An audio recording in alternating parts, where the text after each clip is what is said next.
Good morning, folks. 36 degrees and a beautiful day out here in Nebraska. The first day of 2024. I've got a couple items I need to do before we start putting this cub back together. So stick around and we'll get her done.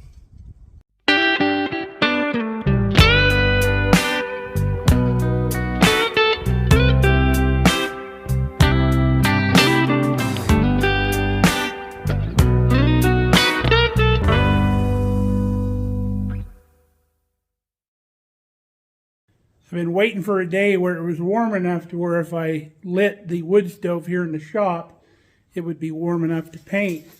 And I was talking to my buddy Steve this morning. He said, why don't you just paint out in the greenhouse? Wouldn't it be warmer out there? I'm like, why didn't I think of that? Well, it's 85 degrees in here. That's plenty warm to paint.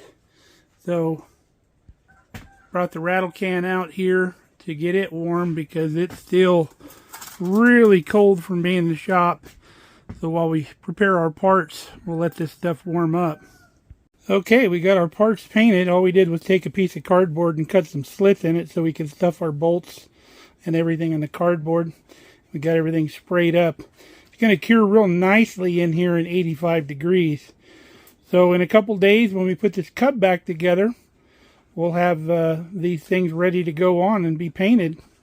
So thank you, Stephen. That was a great idea. I might have to paint some more stuff out here. A couple of these projects we're doing here in the winter. The rest of these parts we got scattered all over the shop here. They are smooth as a baby's bottom. Paint come out real nice. Got a bunch of stuff up there. So we're looking forward to getting the rear end of this tractor put back together. And then once we do that, we can start pulling sheet metal and everything up here. And take a look at this engine here, this motor, see if we can get it to pop off.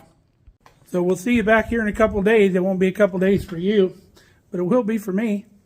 All right, folks, we flicked the switch on the flux capacitor and we're back to the future now. Back on these parts. Our parts have cured real nicely. They're not tacky at all.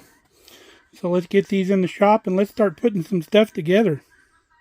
Now, we could have foregone all these old fasteners, the old bolts, and went with new bolts. However, somebody that knows something about these tractors will know the difference, so we'll show you real quick. All the original fasteners have this little circle in the middle. You can see that. See, this is a newer fastener that does not have that. So we're going to try to stay with all these, but however, we did get new lock washers and stuff like that. And then once we get this thing together in the spring, we can come back through with a paintbrush and touch up any areas that aren't red. Now the first thing that needs to go on is our platform. So we're going to need to get all these bolts out. And then our platform will go on. It bolts along the side of the transmission there too. And then once we get this fender on, there's some bolts that even go through the fender. So we'll start working on that.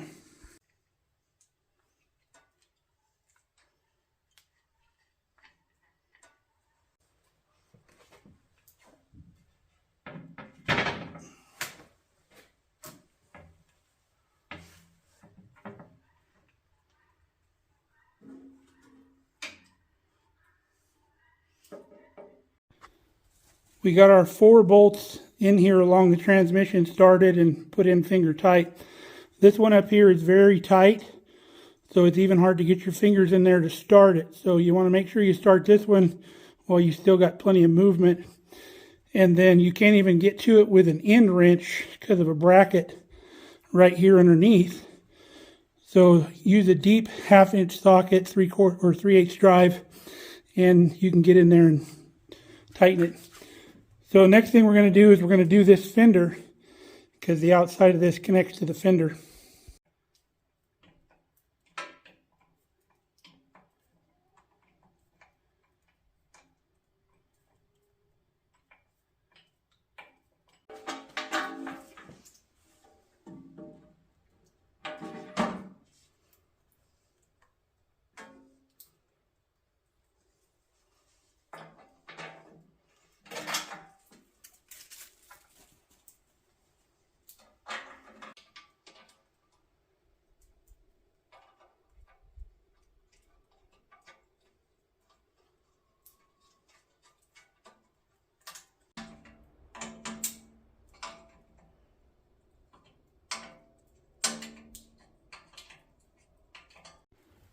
Now that we have our right fender on, we have 2 bolts down here that go through this bracket on this side, one here and then one underneath the deck.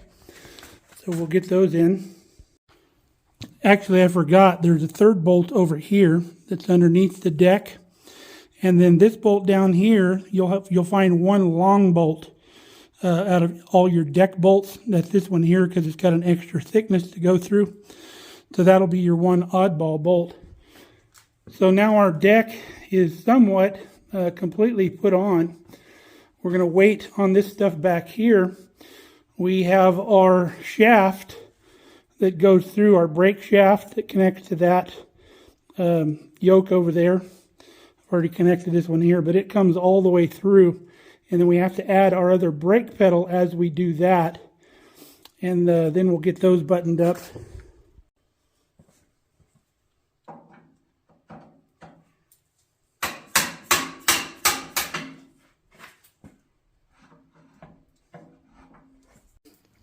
Next thing we did is we hooked up the other brake shaft over here. We had to rotate that shaft a little bit to get it to hook up. And we're able to rotate it because the set screws underneath the bottom of those brake pedals are not yet screwed into the shaft. But we're going to do that right now. So once you get your shaft in, put your washer on here, and then your other brake pedal goes on here like this. Just work it on.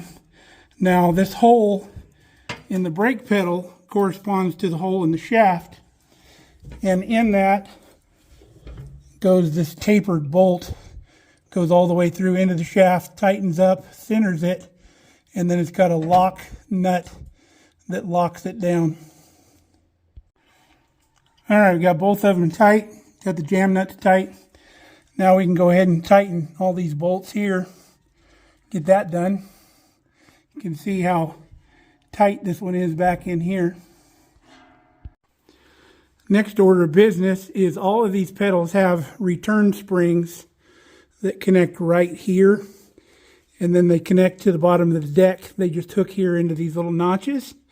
And there's 3 notches.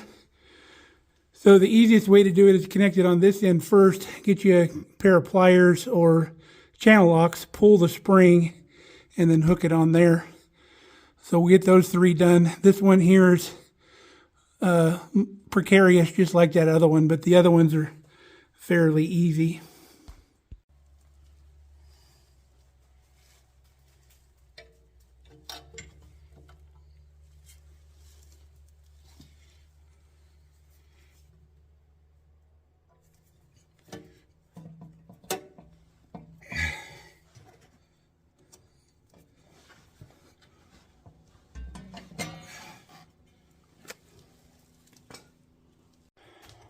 Okay, everything under the deck is done, so that's nice.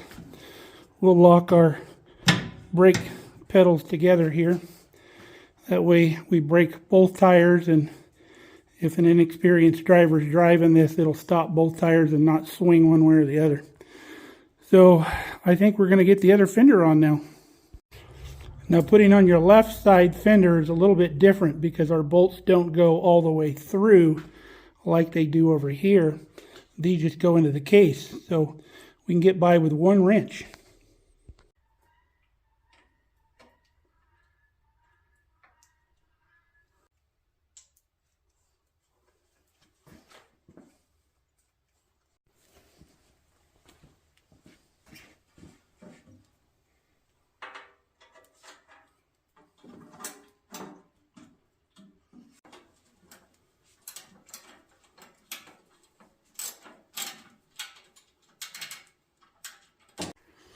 Got the other fender on. I think now we're going to put the battery box on. That's these 4 holes here. We'll get the bolts and the battery box in. For the battery box, there's 2 size bolts. The longer ones go in the front because there's 2 thicknesses of material to go through. And then the back ones are the shorter ones because all they have to go through is the battery box into the hole.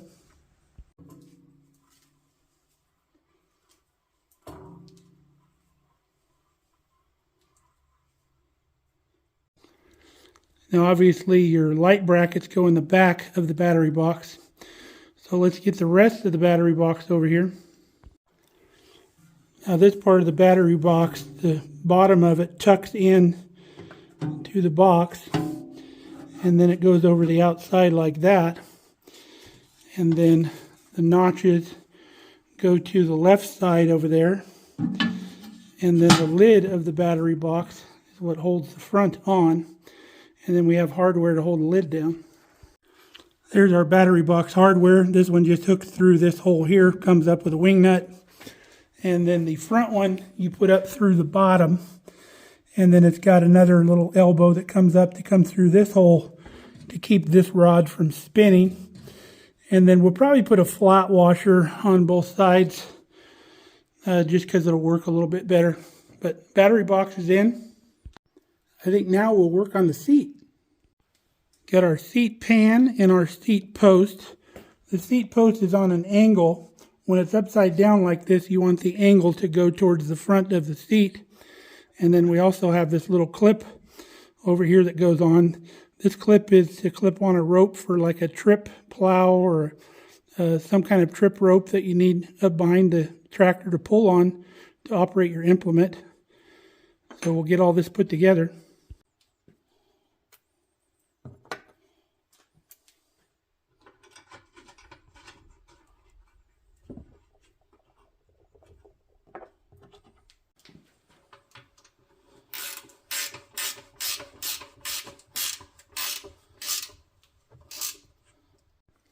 Now you see this slot on the bottom of the seat post.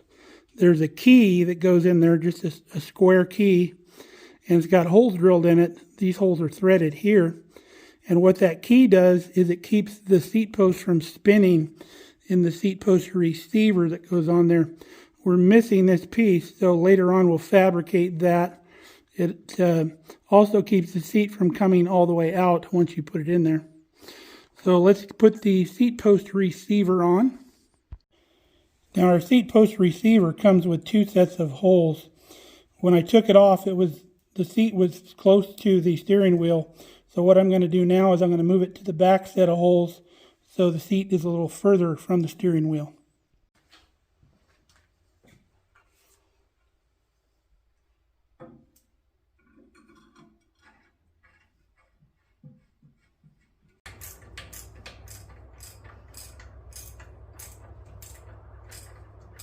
Next thing is the washer that goes over our receiver.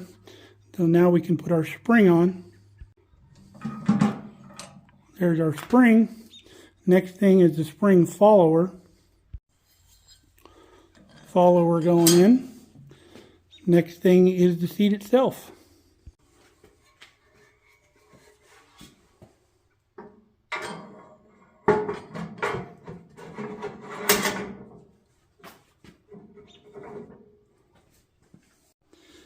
You can see where that key goes in there.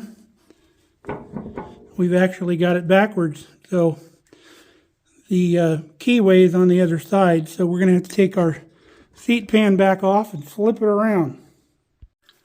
There we go. Now we got our keyway going the right direction. And also put the hook over on the left side because I'd be more apt to turn to the center on the left side.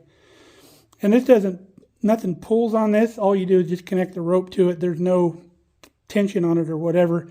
It's just so you can grab the rope and pull it. All right, the next thing going on is the toolbox, and it goes right over the top of our seat post receiver. And then there's a little bolt that goes in there to hold it down.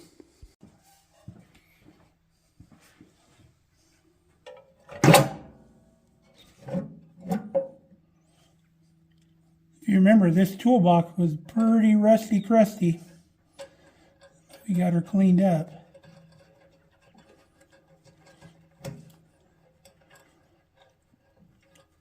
And that one bolt is the only thing that holds that toolbox in. It doesn't take much.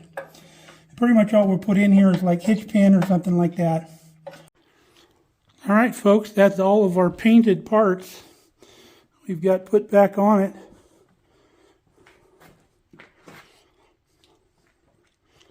Starting to look like a tractor again. Pretty sweet. I like it. Now we're going to pick up a seat cover to go on this seat. If you remember, it was fairly pitted, and it's a couple places it's all the way through, but the structure is still there. And yeah, we could have went a lot more crazy on the paint. Like our deck down here had some pitting. We could have filled that in with body filler, did all kinds of crazy stuff, but this is a tractor, and an antique tractor at that. So let's leave some patina on it. And then when I was pulling this thing apart, the jack stands were underneath here, so I couldn't pull these plates off. So in the spring, we'll get this bar here pulled off and painted, and then the rear end will be done. But the next order of business, now that we're here in the shop and got the rear end of the tractor back together, we're going to pull sheet metal. The tank comes off with the hood, pull everything off, and start looking at this motor to see if it's going to pop off.